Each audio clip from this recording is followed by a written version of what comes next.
예수님은 모든 것을 비유로 말씀하셨다고 했습니다. 우리가 이제 4장을 드디어 나와서 이제 5장에 접하게 되었습니다.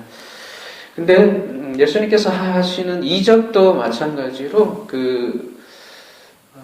의미가 다 담겨 있습니다. 모든 사건에는 의미가 담겨 있는 거예요. 그래서 사건보다는 그 의미가 굉장히 중요한 것이에요. 우리가 가을에 밤이라는 것을 먹잖아요. 그 밤을 먹으면 여러 단계가 좀 필요해요.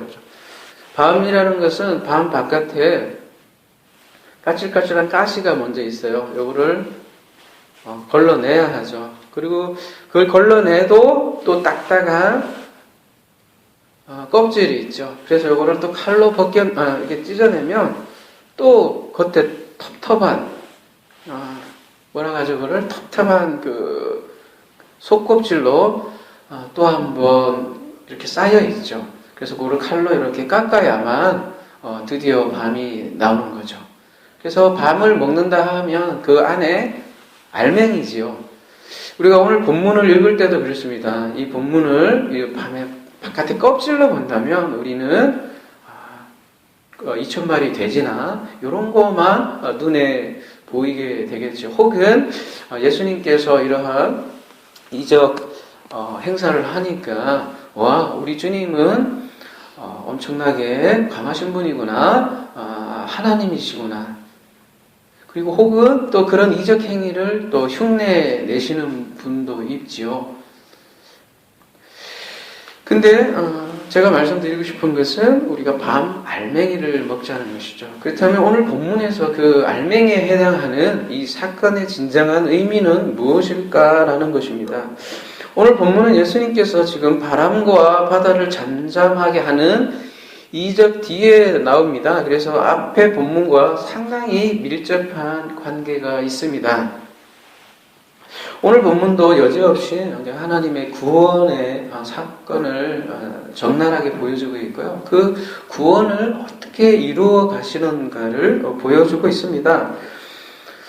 귀신 들린 사람을 통해서 우리의 실존을 보여준다는 것이요. 이 귀신 얘기가 2000년 먼 나라 얘기가 아니라 바로 지금 우리의 얘기라는 거예요. 저와 여러분의 얘기라는 거예요. 사건이 일어난 장소는 어디입니까? 누가복음에 의하면 갈릴리 맞은편 거라사인의 땅으로 되어 있습니다. 이방 땅이죠. 이 이방 땅에 내리자 이 더러운 귀신 들린 사람과 만납니다. 귀신 들린 사람은 지난 강해 때 나눈 것처럼 더러운 더러운 말씀을 가진 자를 귀신 들린 사람이라고 나누었습니다. 세상 사람들은 드라마나 영화나 이런 걸 보고 왜곡된 귀신의 상을 가지고 있지만 성경에서는 분명히 귀신은 하나님을 대적하는 그 말씀이 그 실체라는 것을 우리가 배웠습니다. 예수님께서 말씀이잖아요. 그리고 하나님께서 말씀으로 이 땅에 창조를 하셨잖아요. 근데 그 하나님의 말씀대로 돌아가지 않고 그 하나님의 대적하는 그 말씀을 귀신의 실체라는 것을 지난 강의 시간에 우리가 함께 나누었습니다. 그리고 마태복음에 의하면 그가 무척 사납다라고 되어 있고요. 누가복음에 의하면 오랜 기간 옷을 입지 않았다라고 앞에 표현이 되어 있습니다. 마가복음에 의하면 이 사람은 이 더러운 귀신 들린 사람은 그러니까 마가복음뿐만 아니라 공관복음 전체적으로 볼 때 이 사람은 지금 어떤 사람이에요? 더러운 말로 더러운 영으로 그러니까 미쳐 있는 사람이죠. 마치 이 본문에서 위의 본문이요. 오늘 읽었던 본문 위에 4장에 그 바다, 저 바다가 바람으로 요동치는 장면을 우리가 볼 수 있었잖아요. 그 바다에 그 온통 짐승과 바다 괴물이 그 바다에 우리가 바다를 다스리지 않으면 그 바다에 바다 괴물이 잔뜩 있고 그죠? 우리 창조 기사의 5일째 그 바다를 우리가 다스리지 못하면 바다 짐승은 바다 괴물이 되고 용이 되고 뱀이 된다는 것이죠. 마치 지금 그 용, 뱀, 짐승, 바다 괴물이 가득 차 있는 거예요. 지금 이 사람에게는 어디예요? 그의 마음이에요. 그래서 그 마음이라는 것이 우리의 실존이에요. 우리는 육체를 굉장히 중요시 여기지만 결국은 그 마음이 우리의 실체인 것이죠. 이 마음이 어떠냐에 따라서 우리가 천국이냐 지옥에 사느냐를 보여주는데 오늘 이 사람은 지금 그런 모습을 너무나 잘 보여주고 있어요. 4장에서 그 바다가 요동치는 그 장면을 바로 구체적으로도 5장에서는 서술하여 주고 있는 것이죠. 그런데 이 누가복음에 의하면 우리가 지금 마가복음을 보고 있지만 마가복음을 볼 때 누가복음, 마태복음, 요한복음 이렇게 왔다 갔다 하면서 봐야 하거든요. 어떻게 보는지. 그러면 종합적으로도 알 수 있는데 누가복음에 의하면 이 사람은 그 도시 사람이라고 되어 있습니다. 성경에서 그 도시에 정관사가 이렇게 붙어 있으면 예루살렘을 뜻하거든요. 그 예루살렘 사람이에요. 예루살렘에 어디 있어야 돼요? 성전에 있어야 될 사람이 지금 거라사, 즉 이방 땅에 있는 거예요. 그것도 어디에 있어요? 오늘 무대에 보면 무대에 있다고 되어 있어요. 오늘 본문에는 무대 사이라고 되어 있는데 원문에 보면 무대 사이라기보다는 그 무대 안에서 밖으로 나왔다라고 이렇게 되어 있어요. 마치 죽어 있는 사람이 지금 나와 있는 모습으로 나오는 것이죠. 그 더러운 말씀을 가진 자가 지금 무덤에서 나옵니다. 무덤의 뜻을 보면 기억을 남기는 곳이라는 뜻입니다. 성경에서 아브라함, 이삭, 야곱 이 죽으면 대대로 묻혔던 무덤이 있습니다. 바로 막벨라 굴이라는 무덤입니다. 이 막벨라 굴에 제일 처음 묻힌 사람이 사라였습니다. 아브라함은 진리를 깨달은 사람이죠. 그래서 이 진리를 무덤에도 표현하고자 했죠. 그래서 굳이 돈을 주지 않아도 매장을 할 수 있는 상황에도 불구하고 아브라함은 돈을 지불하면서 이 막벨라 굴을 삽니다. 막벨라라는 뜻은 양의 우리라는 뜻입니다. 대대로 성경에서 성전을 양의 우리라고 묘사를 합니다. 그 양의 우리라는 말을 또 쓰신 분이 있죠. 누구죠? 바로 예수님입니다. 이 양의 우리에 들어가서 내 말을 듣고 따르는 자가 내 양이라고 예수님께서 요한복음 10장에서 말씀을 하십니다. 막벨라 굴은 그렇게 양의 우리, 즉 성전을 상징을 합니다. 근데 이 성전은 내게 이웃도 될 수 있지만 내게 원수도 될 수 있어요. 성전을 통해서 하나님을 알게 되면 그 성전은 내게 이웃이 되지만 그렇지 못하면 나의 원수가 됩니다. 그러니까 이 성전이요. 성전을 통해서 하나님을 알지 못하면 무덤이 되는 겁니다. 예수님께서 오셔서 성전을 무엇으로 표현을 했어요? 내 집은 만민이 기도하는 집이다. 너희들이 강도의 구렬로 만들었구나. 이렇게 얘기를 하잖아요. 성전이 하나님을 알지 못하게 하면 강도의 구렬로, 소굴로 바뀌는 것이죠. 굴로 바뀐다는 거예요. 무덤으로요. 근데 지금 이 더러운 말을 가지고 있는 사람은 그 성전이 무덤이 되어버렸습니다. 성전이라고 함은 여러분, 이 보이는 이곳이 성전이 아닙니다. 그죠? 이것은 예배당이에요. 진정한 성전은 어디예요? 지금은 우리의 너희들 몸이 성전이 아니냐 그렇게 얘기를 하죠. 근데 이 사람은 지금 무덤이 되어 있는 거예요. 그 사람은 지금 그래서 그 모습을 고랑과 쇠사슬에 매여 있는 것으로 지금 묘사하고 있습니다. 그는 밤낮 무덤 안에서 그리고 산에서 늘 소리 지른다고 되어 있는데요. 이 산은 성경에서 성전을 뜻하죠. 무덤이 된 거예요. 무덤이 된 곳에서 밤낮 자기를 괴롭히고 있고 여전히 그 멍에에서 벗어나지 못하고 있는 거예요. 신앙생활을 하는데 그 진리의 자유를 누리지 못하고 늘 그 멍에에, 율법의 멍에에서 사는 그 신앙인들을 지금 묘사를 하고 있는 거예요.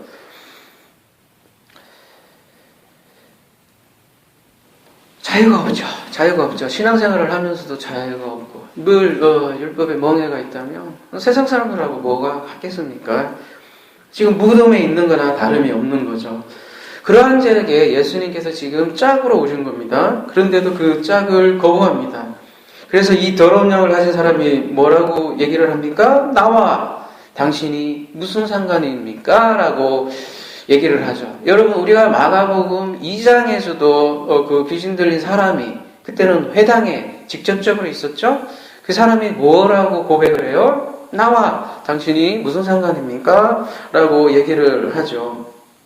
그때도 나누었지만 정결규례에 의하면 귀신 들린 사람, 미친 사람, 그러니까 우리가 흔히 생각하는 이렇게 침 흘리고 이렇게 막 눈 돌아가고 막 이렇게 막 꼬이고 한 사람들요, 미친 사람들이요, 해당 못 들어가요. 근데 마가복음 2장에는 그런 사람이 지금 고백을 하고 있잖아요. 그러니까 성경에서 얘기하는 더러운 귀신이라는 것은 우리가 현대적으로 생각하는 그런 귀신 들린 사람이 아니라 더러운 말씀을 가르쳤던 그 바리새인들을 그 더러운 귀신 들린 사람으로 그 당시 그렇게 대표 모습으로 표현을 한 것이죠. 그러자 예수님께서 이렇게 말씀을 하십니다. 오늘 본문 마가복음 5장 8절, 이는 예수께서 이미 그에게 이르시기를 더러운 귀신아 그 사람에게서 나오라 하셨습니다. 2절 8절에 더러운 귀신으로 번역되어 있지만 원문은 더러운 영으로 되어 있습니다. 여러분, 더러운 영과 귀신은 어감 자체가 많이 다르죠. 귀신하면 우리가 가지고 있는 토적적인 귀신, 영화에 나오는 귀신을 떠오르게 됩니다. 근데 성경에서 말하는 더러운 영은 이러한 샤머니즘에서 말하는 귀신과 많이 틀립니다. 성경에서는 영은 말씀을 뜻합니다. 그래서 더러운 말씀을 가지면 그것을 더러운 영이라고 하는 것입니다. 귀신이 들렸다는 말은 더러운 말씀을 가졌다는 말입니다. 그래서 성령을 가지지 못한 자들이 바로 귀신 들린 사람입니다. 여러분, 베드로는 멋진 신앙 고백을 하죠. 주는 그리스도시요 살아계신 하나님의 아들이십니다. 그 고백을 듣고 예수님은 자신이 죽고 부활할 것을 베드로에게 얘기를 하죠. 그러자 베드로가 어떻게 나옵니까? 화가 나서 예수님께 항변을 하죠. 절대 그렇게 할 수 없습니다. 그러니까 베드로 보고 예수님께서 뭐라 그래요? 사탄아, 내 뒤로 물러가라, 이렇게 말씀을 하시죠. 분명히 베드로를 사탄으로 지목을 하셨습니다. 금방 실현을 하자 예수님께서는 베드로를 사탄 취급을 한 것이죠.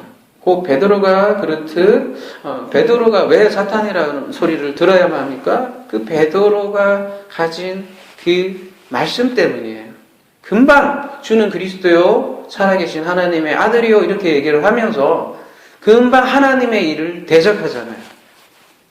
베드로는 메시아를 어떻게 생각했어요? 로마를 무찌르치는 영광의 메시아로 바라봤죠. 그죠? 정치적인 메시아로. 근데 자기 자기 온 청춘을 예수와 함께 바쳤는데 3년 넘게, 그죠? 근데 지금 와서 죽는다니까 이해는 되죠. 그죠? 안 되죠. 죽지 마세요 했죠. 그랬더니 예수님께서 이 사탄아 내게서 물러가라 이렇게 얘기를 하잖아요. 하나님의 일을 대적하자 사탄이 금세, 그죠? 너의 그 신앙 고백 위에 내가 교회를 세우리라 그렇게 얘기를 했는데 금세 이놈의 사탄아 이렇게 금방 이렇게 취급을 받잖아요. 그 얘기는 뭐예요? 우리도 여러분 더러운 말씀을 가진 존재가 될 수가 있는 거예요. 우리도 넘어지면 우리도 사탄이 될 수 있다니까요. 우리도 귀신이 될 수 있고요. 성경에서 말하는 사탄 귀신의 개념은 바로 그거예요. 성경에서 말하는 사탄 귀신의 핵심적인 개념은 말씀의 말씀. 우리가 어떤 말씀을 가지느냐가 대단히 중요한 거예요. 우리가 하나님의 일을 생각할 거냐, 하나님의 말씀을 가질 것이냐, 예수 그리스도께서 말씀하신 그 말씀을 가질 것이냐, 아니면 세상 철학, 이성, 그다음에 샤머니즘, 세상 종교 이런 것을 가질 거냐. 세상의 철학, 종교 이런 것을 가지면 우리가 바로 그 더러운 말씀을 가진 바로 이 지금 5장에 나오는 이 존재가 우리의 존재가 될 수 있다는 것을 성경에서는 얘기하고 있습니다. 여러분은 생각할 겁니다. 아니 어떻게 사람이 사탄이 될 수 있습니까? 이렇게 얘기를 할 반문을 할지도 모릅니다. 엄밀히 말해서 사람이 사탄이 아니라 하나님을 대적하는 영, 그것이 사탄입니다. 영은 무엇입니까? 헬라어로 푸뉴마입니다. 이 푸뉴마는 성령인데요. 성령은 마음에도 쓰이고요. 똑같은 단어가 귀신에도 성령 푸뉴마. 수식어만 달라요. 성령은 푸뉴마 하기오스, 귀신은 푸뉴마 아가달톤. 수식어만 다를 뿐 한 단어를 쓴다는 거예요. 귀신에게도 푸뉴마, 성령에도 푸뉴마. 구약에서도 악령을 라, 루하흐, 엘로힘이라고 표현합니다. 그래서 라는 악하게 다루다는 뜻인데요. 이 하나님의 영이 루하흐, 엘로힘이잖아요. 근데 그 앞에 라, 악한이라는 게 붙으면 악령이 되어버려요. 그래서 하나님의 영을 악하게 다루면 악령이 되는 거예요. 하나님의 영이 무엇입니까? 말씀이죠. 말씀을 악하게 취급하고 악하게 다루면 악령이 되는 거예요, 여러분. 이것이 악령의 실체이지 드라큘라 드라마에서 나오는 귀신이 절대 성경에서 말하는 귀신이 아닙니다. 요한복음 6장 63절에서는 살리는 것은 영이니 육은 무익하니라 내가 너희에게 이른 말은 영이요 생명이니라. 말이 영이라고 성경에서는 증거하고 있습니다. 깨끗한 말을 가지면 성령이 되고 성령을 악하게 다루면 악령이 됩니다. 악하게 다루어 더러운 말을 가지면 악령이 되는 것입니다. 그래서 우리가 더러운 말씀을 취해서 하나님을 대적하며 우리가 그 영을 가졌기 때문에 그 말을 가졌기 때문에 우리가 더러운 귀신 들린 자가 되는 것이죠. 그래서 마가복음 5장 9절에 이에 물으시되 내 이름이 무엇이냐? 이르되 내 이름은 군대니 우리가 많음이니이다 하고. 여러분 성경에서 이름은 말씀이라는 뜻과 똑같습니다. 내 이름이 뭐니? 그때 이름은 대단히 중요한 겁니다. 그래서 이 말씀하고 거의 같은 뜻인데요. 내 이름이 뭐니? 그런 뜻은 이는 곧 네가 가진 말씀은 무엇이냐라고 묻는 것과 같습니다. 그런데 이 더러운 말을 가진 자는 자신이 뭐라고 그래요? 군대라고 얘기를 합니다. 이 군대라는 여러 가지 설이 있어요. 여러 가지 설이 있는데 여러분 창세기 2장 1절에 보면 천지와 만물을 다 이루어 지니라 라고 우리 개역 개정에는 번역이 되어 있잖아요. 원문에는 분명히 이렇게 되어 있어요. 그 하늘들과 그 땅과 그들의 모든 군대가 완성되었다라고 원문에는 분명히 그렇게 되어 있어요. 군대예요, 군대. 이게 어떻게 군대일까요? 이 모든 만물을 지었는데 여러분 창세기 1장을 그러니까 우주로도 볼 수 있지만 성전을 지어가는 가정으로 저희들이 볼 수 있습니다. 그럴 때 그것이 군대라는 것이 이해가 되죠. 여러분 군대는 성경에서 군대는 성전 기물을 뜻합니다. 성전에 수많은 기물들이 있어요. 많은 기물들이 있어요. 번제단도 있고 분향단도 있고 떡상도 있고 또 부삽도 있고 갈고리도 있고 굉장히 많아요. 성경에서 그거를 묘하게도 군대라고 표현해요. 그것을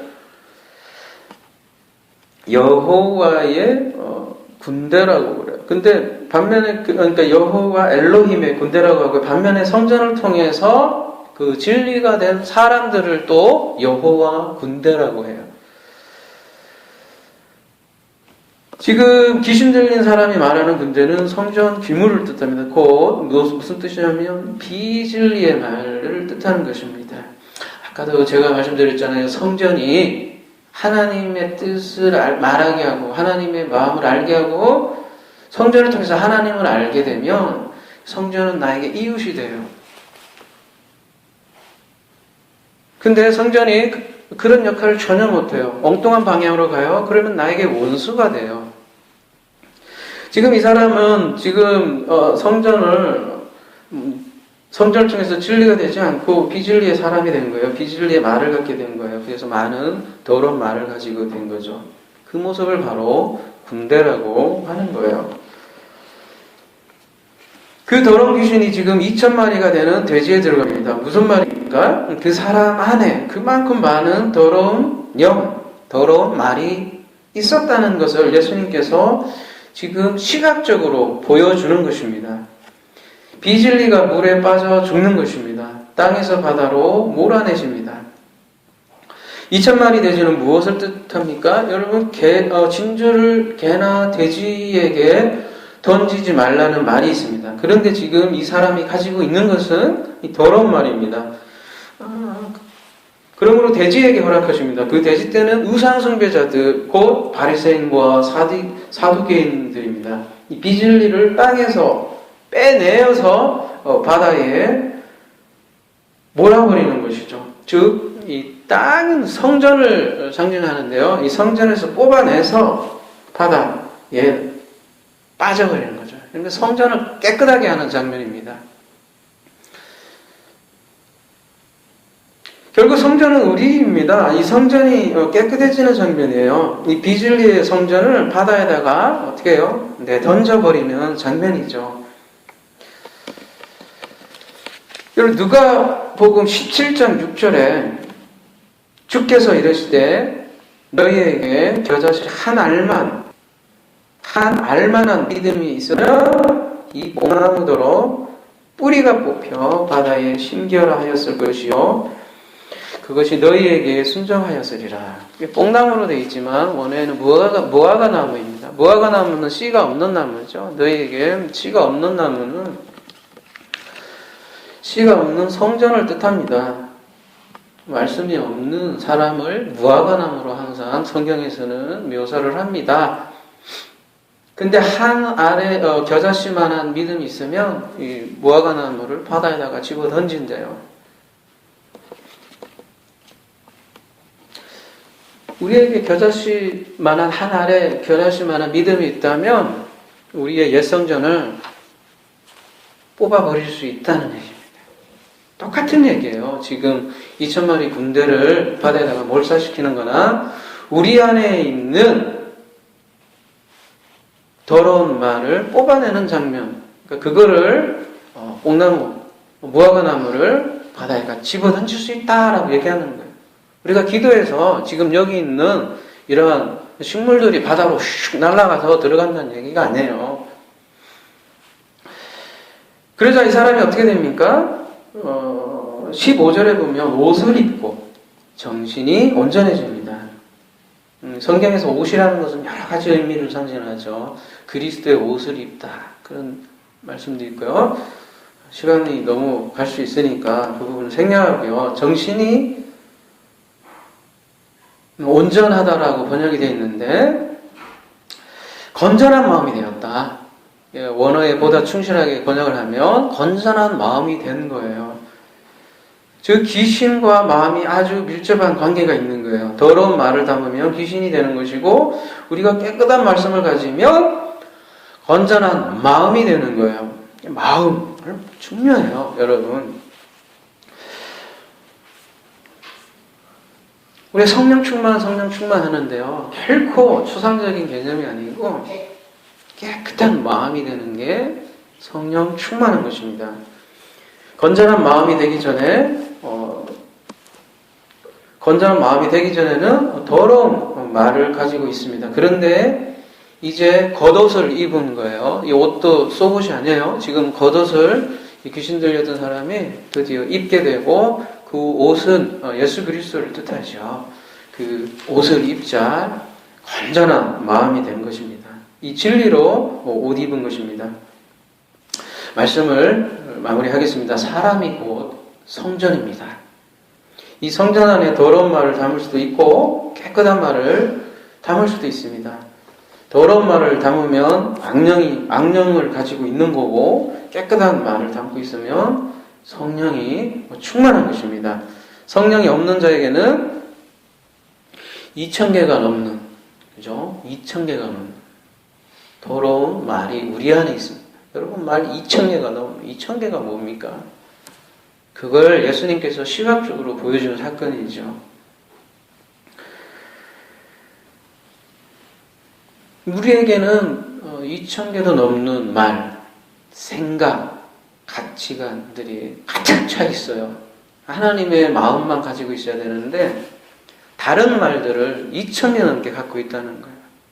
여러분이 교회 바깥에서만, 예배당 바깥에만 나가도, 직장생활만 해도 벌써 수많은 말들이 여러분에게 공격이 들어올 거예요. 그걸 그대로 여러분이 다 흡수하게 된다고요. 그걸 그대로 갖고 있으면 그게 내가 가지고 있는 더러운 말이요, 귀신인 거예요. 아주 귀신을 구체적으로 생각하길 원해요, 저는. 그 말씀이라는 실체를 바로 봐야지만이 우리가 휘둘리지 않고 그 말씀, 더러운 말들을 우리가 쫓아낼 수 있는 것이죠. 그러므로 우리도 이러한 더러운 말씀, 귀신을 내쫓아야 하는 것이죠. 우리 안에 있는 수많은 비진리의 말을 바다로 몰아버려야 합니다. 그리고 예수께서 하신 것처럼 4장에서 그랬죠.